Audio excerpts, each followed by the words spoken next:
I don't know if you noticed, but for the last couple of years, there's been a rising tide in victimhood mentality. And this is probably due to overuse of social media and due to the fact that a lot of news publication sites, they need clicks. Well, guess what sells clicks?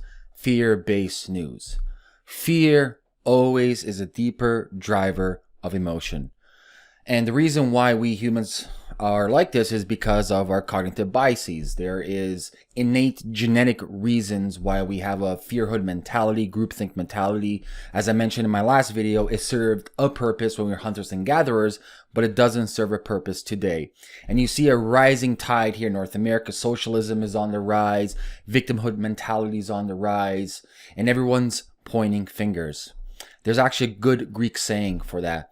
For every time that you point a finger at somebody, 3 point back at you. It's a never-ending vicious cycle.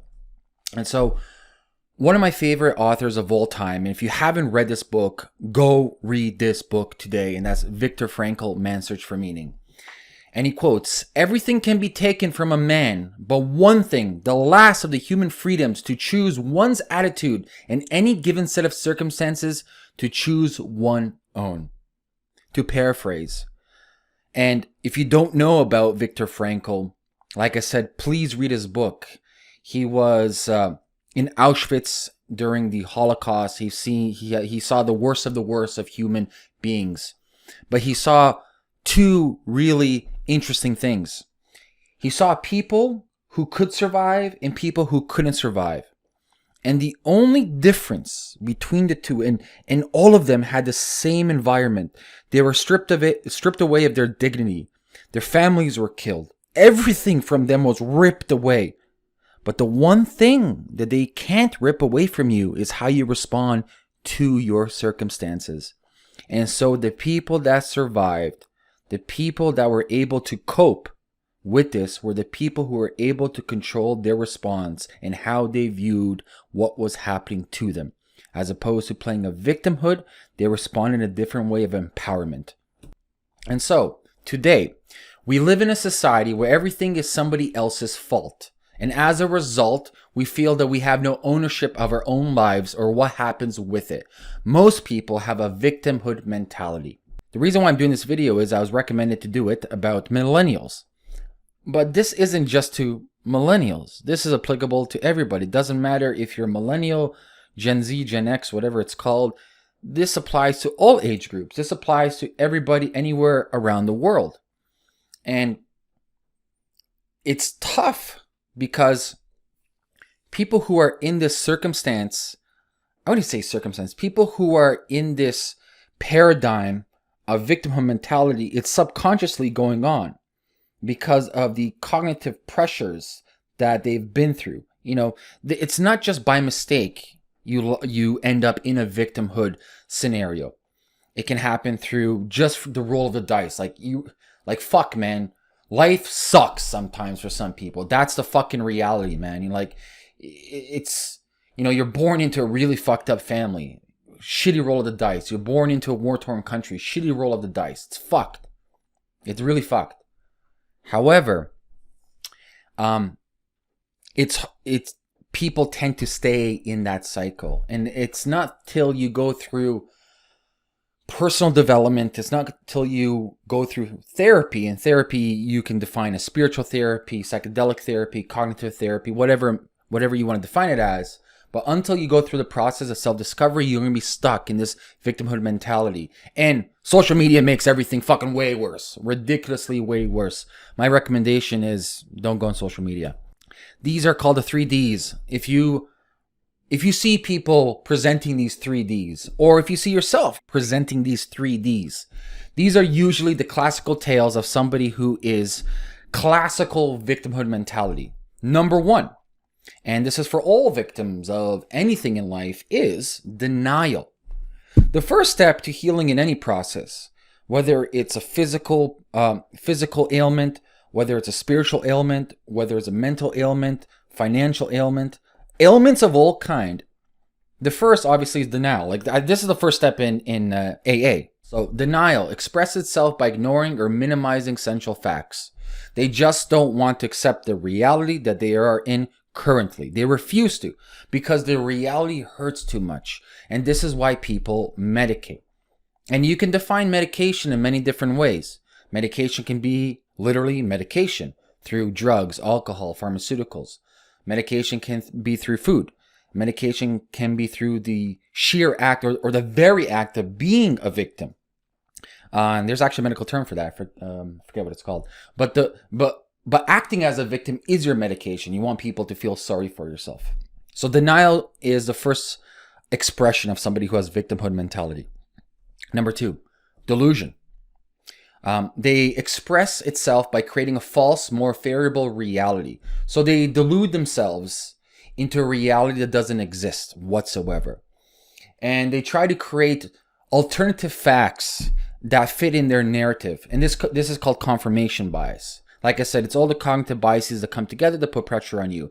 And unless you know about cognitive biases, unless you know that literally free will is an illusion, that you are programmed through genetics. So if we're looking at 2 layers of the human body, we have hardware. And so when we first discovered DNA, we thought we hit the holy grail. We're like, okay, we're going to find all the DNA and we're going to realize gene A does one thing, gene B does another thing. Then we quickly realized that some plants have more DNA than us. Then we quickly realize, oh shit, there's something called epigenetics, where one DNA can express in many different variations of expression, meaning one strand of DNA can do many different things. So think of DNA as your hardware, like a computer. Then we have epigenetics, which is a software.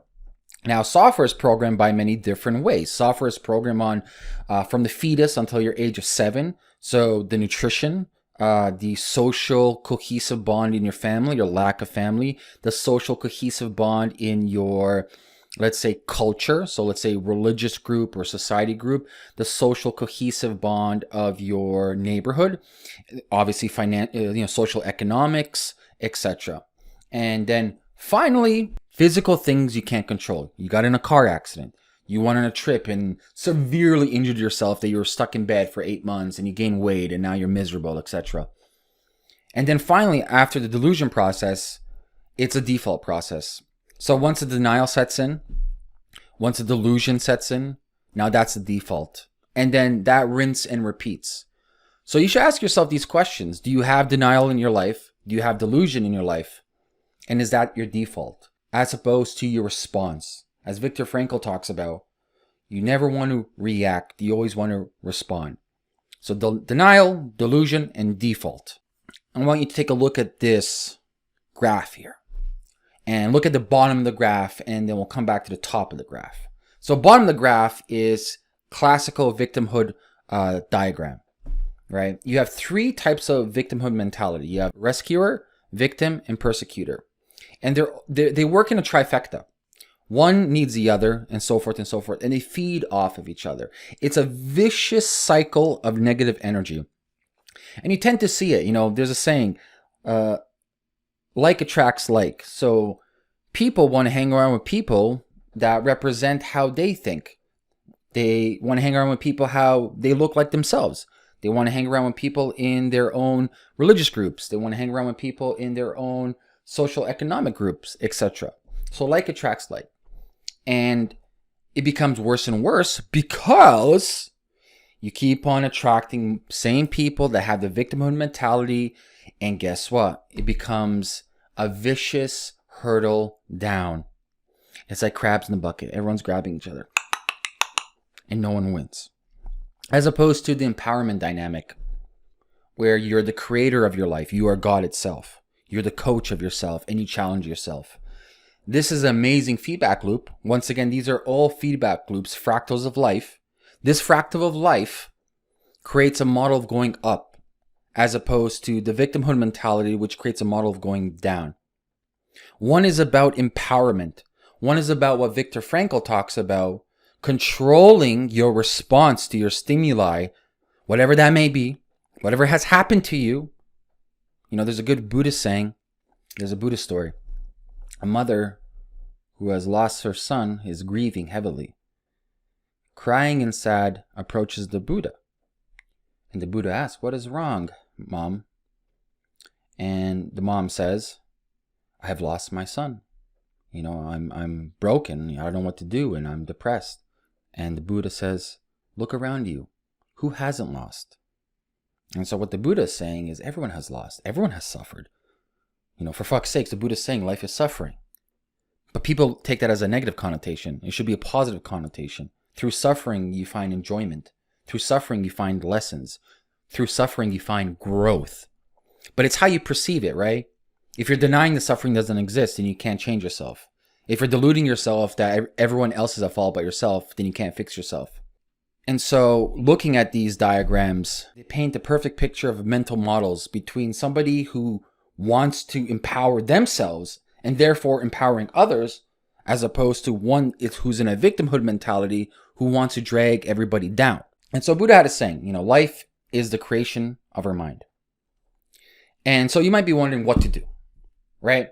It's like, okay, I'm in this horrible situation. The first thing to ask yourself is, what are the facts in your life? What are the facts? Because you can't run away. You can't ignore things.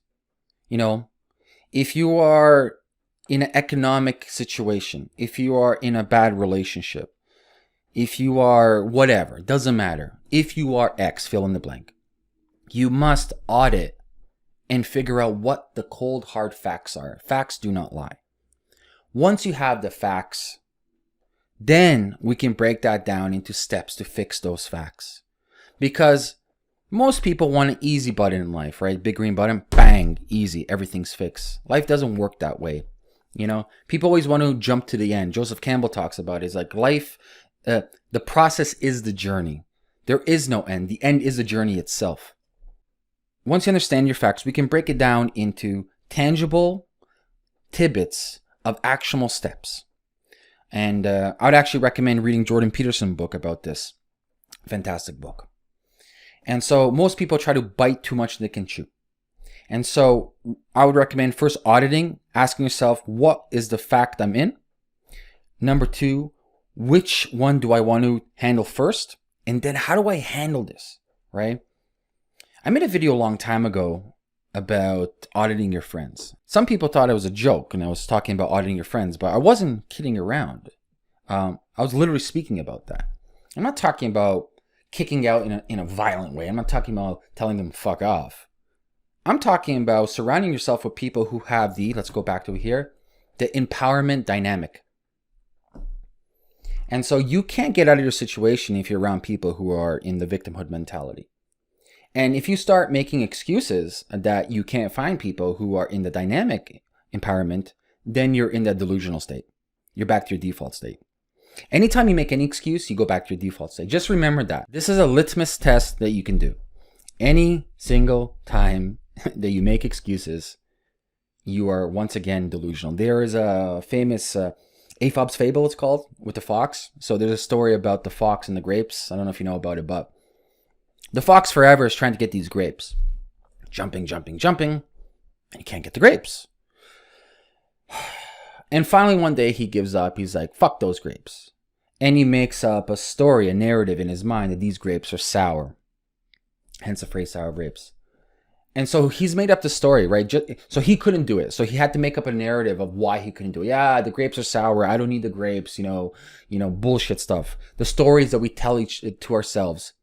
Go back to this. Buddha said our life is a creation of our mind. So if I'm telling myself that the grapes are sour, it's a cop-out. Anytime that you catch yourself in this situation where you're making excuses about, well, she's lucky. Well, I can't do that. Oh, lucky for you. Or, I big one, I don't have time for it. Those are cop-outs. You're in denial. You're making, once again, delusions, and you're back to your default. And so your job is to, once again, I want to reiterate this, is audit the facts of your life. It's going to hurt. Yeah, man. Yeah, it's going to hurt. But that's the path to growing. If life was easy, everyone would do it. This is why I find it hilarious when people talk about, it was easy for him. What do you mean easy? Do you know his story? Or her story? What do you mean easy? You're out, You're at home sitting, never reading a book. That guy over there is working 100 hours a week, putting everything he has into it. And so you need to really audit your life and audit the facts that you have. And then audit your friends. And then really ask yourself, are these friends putting me up in the empowerment dynamic? Or they're putting me down in the drama triangle and making me into a victim? Then once you audit your friends, the third thing you need to do is create a very simple plan. One thing at a time.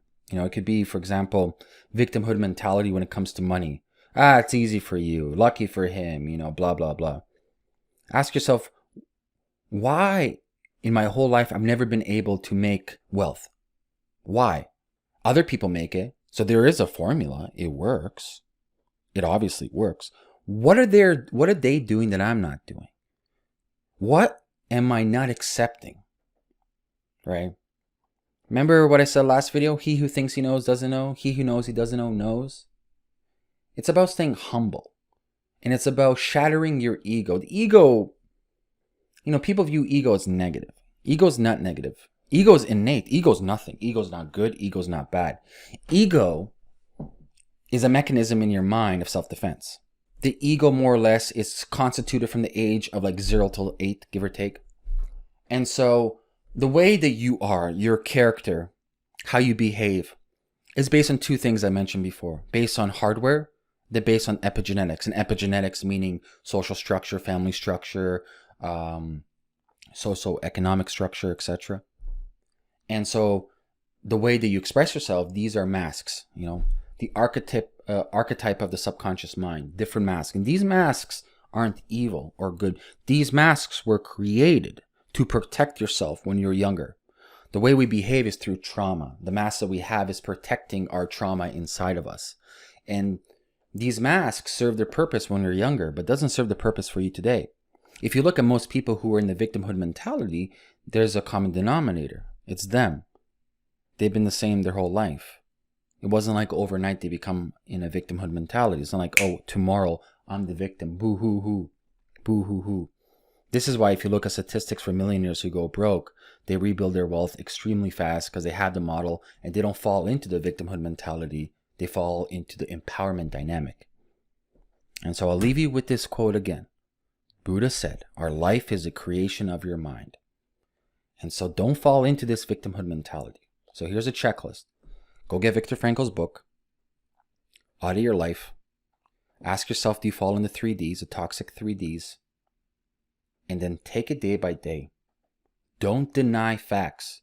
Don't deny the pain and suffering. Accept it as your teacher and take one step at a time. Thanks for watching. And if you have any questions about this, leave a comment below the video. And by the way, if you haven't already, subscribe. The link is somewhere. Talk to you guys soon. Peace.